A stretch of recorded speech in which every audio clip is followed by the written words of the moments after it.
les amis, nous voilà donc dans notre vidéo sur le thème de verbe avoir et verbe être.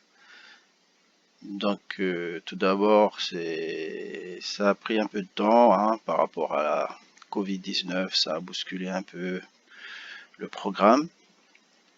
Et c'est pas grave, on reprend.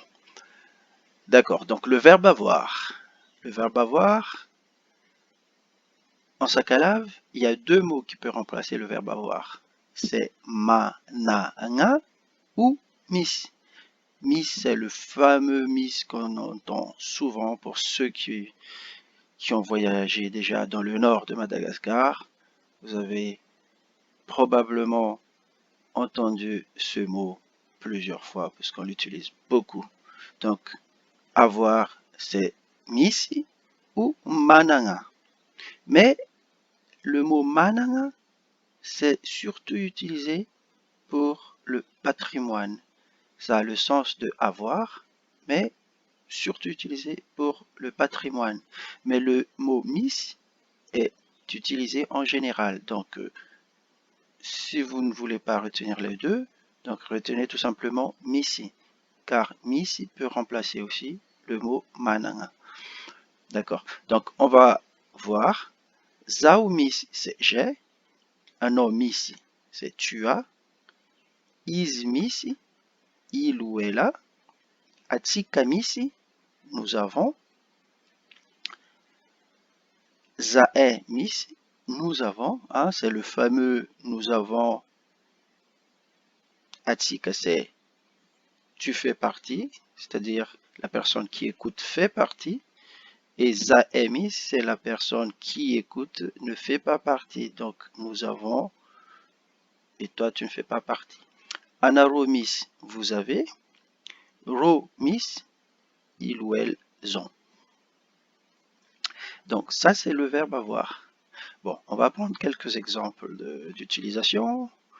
Za mis vad. J'ai un conjoint. Donc le mot vad en fait c'est conjoint.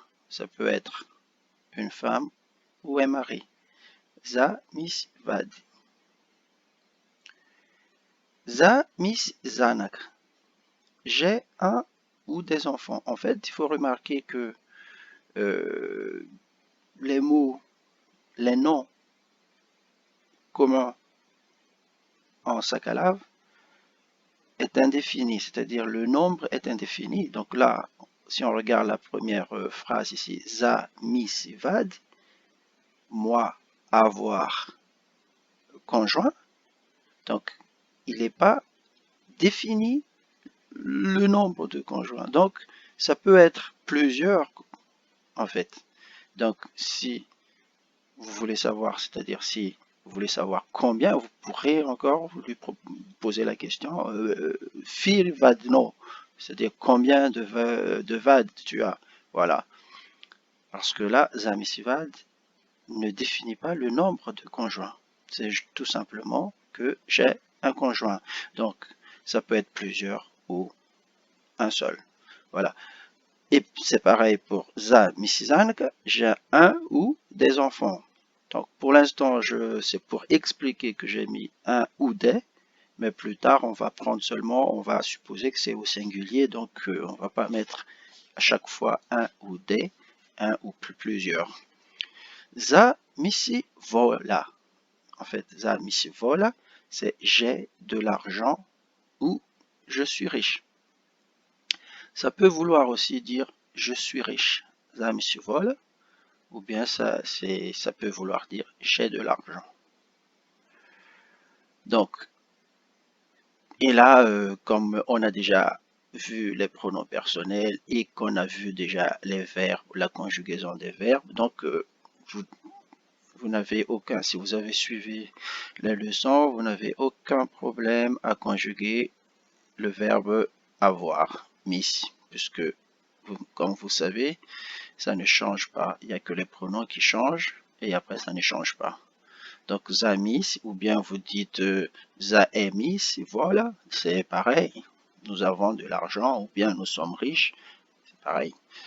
Donc ça c'est pour le verbe avoir et le mot miss.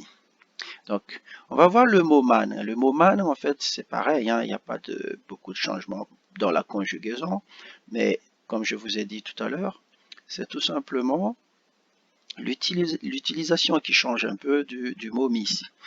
L'utilisation du mot man, en fait, c'est plus pour le patrimoine. Donc, on l'utilise plus souvent pour le patrimoine, pour parler d'une chose valeureuse. Donc, za mananga chao. Za mananga chao. Donc, j'ai des ou une maison. Voilà. Za mananga sambu. Za mananga sambu. J'ai un ou plusieurs bateaux. D'accord? Za mananga tan. Za mananga tan. J'ai un terrain. On pourrait aussi dire za mis tan.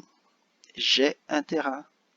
Mais quand vous dites za mis tan, ça a moins de valeur puisque c'est juste pour dire que j'ai un terrain.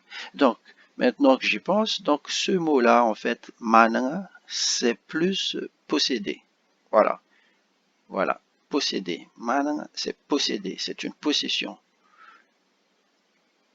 Et mis, c'est avoir. Donc, voilà. Mais j'étais obligé de mettre les deux puisque, voilà, c'est à peu près pareil. Et maintenant, on va voir une autre façon aussi d'utiliser le verbe avoir. D'ailleurs, il y a. C'est mis. D'accord? C'est mis. Exemple, Miss Loco. Il y a du poisson. Miss Oulu. Il y a quelqu'un. Hop. Il y a le A qui est oublié ici. Hop. Voilà. Il y a quelqu'un. Miss Problème. Encore le A oublié. Il y a un problème.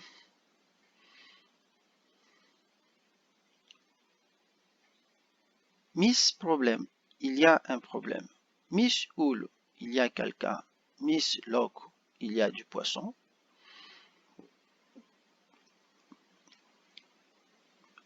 Donc, ça c'est le mot miss. On verra plus tard la négation, c'est-à-dire quand il n'y a pas, c'est quoi, comment on dit, mais ça c'est une autre leçon encore. Maintenant, il faut qu'on voit d'abord le verbe être. Eh bien, le verbe être en sac à lave n'existe pas. Je dirais même qu'en malgache, ça n'existe pas. Par exemple, pour dire je suis fatigué, c'est za kazu. Littéralement, za c'est moi, zao, et kazu c'est fatigué. Donc c'est moi fatigué tout simplement. Il n'y a pas de verbe être. Alors que kazu c'est bien un adjectif. Za kazu, je suis fatigué. Za matoué, je suis vieux. Za matoué. Donc on n'utilise pas le verbe être. Pas besoin en fait. C'est simplifié, comme je vous ai dit, que le sac à lave est très simplifié. C'est très facile à apprendre, donc il faut juste savoir des vocabulaires et ça peut marcher. D'ailleurs, en parlant de vocabulaire, ce sera notre prochaine leçon, ce sera les vocabulaires sur tout ce qu'on a vu jusqu'ici, voilà, les prononciations de tous ces vocabulaires-là, et je mettrai, voilà, on verra, on va revoir tous les vocabulaires qu'on a vus jusqu'à présent. Bon, encore une fois, merci d'avoir regardé la vidéo et à la prochaine. N'oubliez pas de liker ou de vous abonner pour encourager. Et merci encore, c'est pour la culture, n'oubliez pas.